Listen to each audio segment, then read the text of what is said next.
Live Green tiimistä Ulla, moikka! Mä haluan esitellä tämän Modern ID Anti-Aging-menetelmän uutuustuotteen.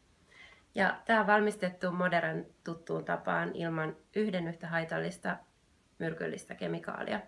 Ja Moderellahan on tärkeintä se, että nämä kaikki tuotteet tuotetaan niin, että ne on turvallisia sekä ihmiselle että ympäristölle. Ja mulla on itsellä usein, kun tulee joku uutuusjuttu, tulee epäilys, osaanko mä käyttää, onko se kauhean vaikeeta, niin mä haluan näyttää teille pikaisesti, kuinka tämä kaksivaiheinen menetelmä toimii. Ensiksi puhdistetaan kasvot, pestään ne saippualla, mitenkä olet tottunut putsaamaan itse kasvos. Ja ensin laitetaan Infusion, happihoito. Tästä otetaan 6 pumppausta.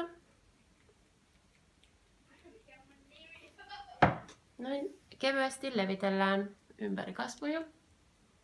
Ei hierota niinku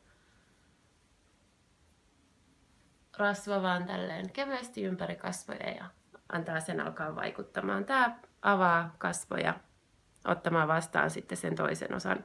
Tässäkin on vahvoja aineita, muun muassa lumilevä. Ja minuutin puolitoista se kuplii, vaikuttaa siinä kasvoilla. Se tuntuu niinku porevettä, champagnea, poksukarkkia. Sitä on vaikea kuvailla, se pitää kokeilla itse. Mutta todella mahtava tunne, kun tämä happihoito avaa niitä kasvoja. Ja sitten, tosiaan tämä saa olla semmoisen 10 minuuttia, puoli tuntia siinä kasvoilla. Sitten se huuhtaistaan pois ihan vaan vedellä. Tämä on emulsio, eli se jää vähän semmoiseksi tahmaseksi kasvoille. Mutta sen jälkeen laitetaan tämä toinen osa, Defense. Tässä on parisenkymmentä erilaista kasviuutetta, jotka sitten antaa niille kasvoille semmoista hehkua, terveyttä, kasvot alkaa elämään, mutta myös se sitten suojaa ympäristön rasitteilta kasvoja. Tätä laitetaan semmoinen herneen kokoinen määrä kasvoille ja tää on ihan tavallinen voide.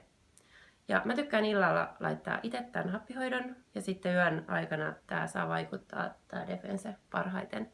Joku haluaa laittaa aamulla, se ei ole niin tarkkaa, mutta tämän Defensen voi laittaa aamuin illoin, niin tulee sitten parhaimmat lopputulokset. Ei muuta kuin lämpimät suosittelut kokeilemaan itse, et varmasti pety.